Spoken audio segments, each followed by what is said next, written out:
Nós voltamos com o bloco 2 do cafenapolitica.com.br, transmitido pela TV Cidade Livre de Brasília, canal 8 da NET. Então, a nossa abordagem de hoje é a questão iraniana, para onde vamos nós, blogueiros independentes de Brasília, a convite da Embaixada Iraniana no Brasil. Bom, nós escolhemos como tema desse segundo bloco a tecnologia, o avanço tecnológico no Irã. É importante assinalar essa questão da tecnologia iraniana, porque o Irã começou a se tornar um país exatamente a partir da ascensão do Ayatollah Khomeini, né? Que ele liderou aquela revolução que ocorreu em 1979, afastando do regime o Shah do Irã, que era um homem muito ligado aos Estados Unidos. Agora, o que é importante assinalar também é que o Irã, quando decretou a sua revolução, recebeu imediatamente de toda a comunidade internacional, e aqui a gente fala comunidade internacional somente no que se refere à política ocidental, né? Quer dizer, dos Estados Unidos e da Europa. Por exemplo, eu soube, vocês podem aqui me desmentir ou confirmar, que toda a reserva do Irã ela foi confiscada pelos Estados Unidos. E, além do mais, estabeleceram uma série de sanções econômicas. Apesar disso, né, com a Revolução, ela conseguiu mobilizar de tal maneira a população para fazer educação e, em seguida, tecnologia, que está dando agora seus frutos e que se resume praticamente naquilo que você, Beto, falou há pouco, que é a questão de colocar um homem lá na órbita sideral, que é também fazer submarinos, fazer armamentos, ter mísseis, inclusive intercontinentais. Eu queria um pouco mais de detalhamento, Beto Almeida, que você realmente estudou um pouco essa questão. Olha, tem uma questão muito importante em relação à tecnologia, que é o seguinte: foram exatamente as sanções, e essas sanções, vejam bem, nós estamos falando de coisas abstratas, uma guerra, né, de 10 anos, quase 10 anos. Uma guerra com o Iraque, né? O Iraque foi imposta pelos Estados Unidos, é uma sanção devastadora. Pois bem, perderam-se aí 1 milhão de vidas nessa brincadeira. A partir da guerra, o Irã resolveu fazer todas as suas tecnologias, desenvolvê-las com recursos próprios, de tal sorte que hoje a média de idade dos cientistas iranianos é de 30 anos. Portanto, a revolução tem 32 anos e a média é de 30. Esse é um elemento bastante importante. E, além disso, o Irã hoje é um país que está instalando fábricas de tratores, de automóveis, né, na Venezuela. Tem uma tecnologia de construção de casas, por exemplo, moradias populares, que está sendo aproveitada na Venezuela. Então, é um país que tem uma pujança, além de ter nacionalizado seus recursos fundamentais, como o petróleo, e é por isso, eu acho que é um tema que a gente podia até tocar, por que se levantam sempre contra o Irã os pretextos de direitos humanos, mas na verdade tentando, através de direitos humanos, supostamente, manipuladamente, justificar ações e sanções contra o programa nuclear iraniano. Então é um desenvolvimento, é um país com tecnologia própria, um país com independência nas suas posições, que leva aos Estados Unidos e às grandes potências a impedirem. Como já dizia o Kissinger há muito tempo atrás, nós não podemos permitir o surgimento de um novo Japão abaixo da linha do Equador. Era uma referência ao Brasil, mas serve para o Irã. Por isso ele é tão vítima de ações do imperialismo norte-americano. Então, nós temos também a questão cultural, né? O aspecto cultural da Revolução. O Chico Santana me lembrava há pouco que o cinema iraniano é um dos mais desenvolvidos, tanto em artes dramática como também do ponto de vista tecnológico, né? Então, Chico, o que é que você diz sobre o cinema iraniano? Leite, para complementar um pouco o que o Beto falou, na entrevista que eu mencionei no bloco anterior com o secretário de comunicação do governo iraniano, ele Ali Akbar, ele revelou uma coisa que a imprensa brasileira não tratou. Na pesquisa aeroespacial é necessário um computador um pouco mais sofisticado, aquilo que eles chamam do supercomputador, né? E que poucos países têm, e que países que têm, como os Estados Unidos, não fornecem a qualquer um, porque a partir dele você pode fazer qualquer tipo de tecnologia. Pois bem, o secretário de Comunicação revelou que quando da visita do presidente iraniano ao Brasil, ao governo Lula, ele presenteou o governo brasileiro com um desses computadores. Supercomputador desenvolvido com a tecnologia iraniana e que é utilizado na pesquisa aeroespacial iraniana. Ou seja, dotou um equipamento que o Brasil vem tentando há muito tê-lo para poder avançar nas suas pesquisas, não só na questão do aeroespacial, mas na questão da nanotecnologia, que o Irã está muito avançado, e outros campos. O cinema, provavelmente, não tenho certeza, também fruto dessa questão, não só do bloqueio e do isolamento provocado pelo Ocidente, mas também pela construção de uma imagem que os produtos culturais ocidentais fazem sobre os países do Oriente Médio. Isso levou o Irã a desenvolver uma indústria cinematográfica das maiores hoje, comparadas com a da China, comparadas com a da Índia, né? E que nós não temos conhecimento aqui no Brasil em função desse monopólio de distribuição de produção cinematográfica que hoje está na mão de 4 ou 5 grandes distribuidoras norte-americanas. Por coincidência, hoje de manhã, eu ouvia numa rádio local que depois de não sei quantos meses, parece que 6 meses, Brasília vai exibir um filme francês, né? Que é outro grande polo de cinema, mas depois de uns 6 meses, uma sala de cinema de Brasília.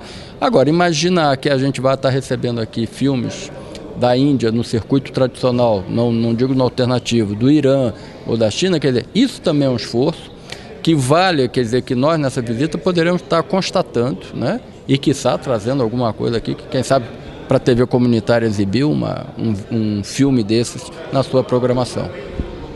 Então, a questão também da influência iraniana no Brasil, o Paulo Miranda, chama-se Paulo Miranda Seba, né, Paulo? Ou Seba Miranda. Sua mãe tem Seba e que tem uma ascendência árabe ou islâmica ou iraniana? Bem, é árabe, né? Eu ainda tenho uma curiosidade muito grande em estudar a história da minha mãe, do meu avô, que minha mãe nasceu chegando na Síria, num navio que chamava, na época, Champollion II, que trazia que eram os países árabes, os países lindos, maravilhosos, cidade muito avançada, e começaram a ser bombardeadas, né? Aquelas guerras lá do Líbano, da Síria, e o povo começou a fugir para o Brasil. E o pai da minha mãe, que é libanês, fugiu para o Brasil, casou com com a minha avó, que é de Mato Grosso, Cuiabá, e levou minha mãe para o Líbano, minha avó, né, para apresentar os parentes deles, e minha mãe acabou chegando no mar da Síria, mas já no território sírio. Então ela é da Síria, né? E meu avô do Líbano, Abrão Seba. Quer dizer, a gente tem toda essa ligação à nossa comida, né? Os pratos persas, os pratos árabes. Nós adotamos muito essa alimentação. Então nós temos um vínculo estomacal, cultural muito forte com esses países. Então nada nos separa mais, não tem, é impossível. E quando esses países começam a se desenvolver, aí eles tornam-se vítima da violência da indústria bélica. O Brasil agora, a OEA, por exemplo, acabou de dizer que o Brasil não pode construir Belo Monte. Daqui a pouco ele está com bomba no Congresso Nacional em Brasília para que não construa Belo Monte, né?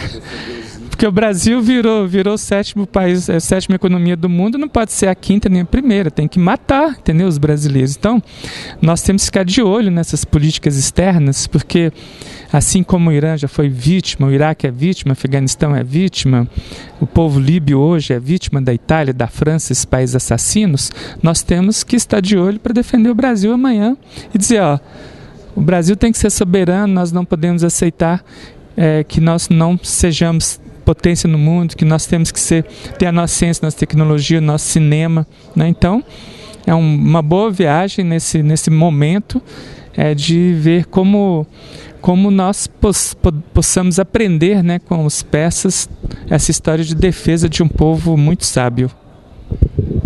Agora, eu gostaria também de enfatizar o fato de que toda essa tecnologia é uma tecnologia própria, né, Beto? Uma tecnologia própria, digamos, autóctone, que foi formada lá, né? E que, até porque não tinham acesso, eram bloqueados à transferência de tecnologia dos países ocidentais. Para sobreviver, tiveram que reinventar a roda. Pois é, então essa é uma tecnologia que realmente... Eles inventaram a roda ou foi a China? Eles já sabiam, não, né, fazer a roda. Né? A roda eu não sei, mas do parafuso era de Arquimedes, né? Então, nós estamos terminando, né? Faltam só 4 minutos para que concluamos esse segundo bloco. E o programa Blog Café na Política na TV Cidade Livre e também no YouTube. Eu queria só chamar aqui o Beto novamente para, Beto, a gente fazer uma pequena apreciação do papel do Irã nessa questão do Oriente Médio agora, que não ficou muito assim esclarecido na posição em relação à Líbia, né? Que diz que a Líbia ficou muito sozinha, né? E está sofrendo horrores, e inclusive galhardamente, porque tem vencido e tem mostrado uma resistência espetacular. Esse é um tema político de altíssima complexidade, né? Porque eu sou favorável, particularmente, com as posições que unam os países todos contra aqueles que querem impedir o progresso da humanidade, que querem impor sanções, querem impor padrões, que querem, por exemplo, criar o abismo tecnológico, o abismo econômico entre os países da periferia e os grandes centros capitalistas desenvolvidos, né? Querem que a periferia trabalhe para os outros. No caso do Oriente Médio, nós temos uma instabilidade que é decorrente da política norte-americana, dos interesses norte-americanos para aquela região, representados pela política israelense. Essa política israelense, que não cumpre as sanções da ONU em relação aos direitos da Palestina livre, que são resoluções da ONU, e implica numa instabilidade que está sempre ali a provocar situações complexas. O Irã é um outro patamar, porque o Irã conseguiu uma estabilidade, um nível de desenvolvimento apesar das sanções. E conseguiu, sobretudo, oferecer apoio para uma solução da conjuntura libanesa, que é um outro detalhe. Por exemplo, há uma perda de presença, de interferência norte-americana na região, que vem sendo substituída transitoriamente por uma maior presença e protagonismo do Irã no Líbano, com a Síria, com outros países. Em relação à Líbia, eu acho que todos os patriotas, os anti-imperialistas, as forças progressistas do mundo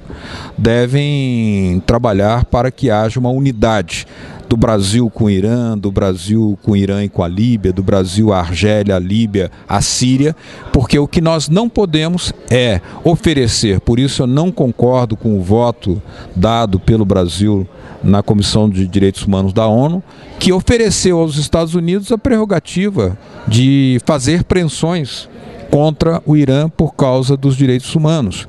Porque, na verdade, não se trata de direitos humanos que os Estados Unidos querem. Os Estados Unidos querem bloquear o desenvolvimento de uma nação soberana, independente, que é o Irã, que joga um papel hoje cada vez mais protagonista naquela região. Nós chegamos assim ao final deste programa blog cafenapolitica.com.br e na TV Cidade Livre de Brasília, canal 8. Nós convidamos hoje o Beto Almeida, que está à minha esquerda, o Chico Santana e o Paulo Miranda, que juntamente comigo e mais 3 companheiros, nós vamos ao Irã numa viagem a convite da Embaixada Iraniana. Então, acompanharão essa comitiva. Helena Iono, TV Comunitária, Isabel Cristina Fleck e Bruno Mascarenhas e Geraldo Cabral, da TVT.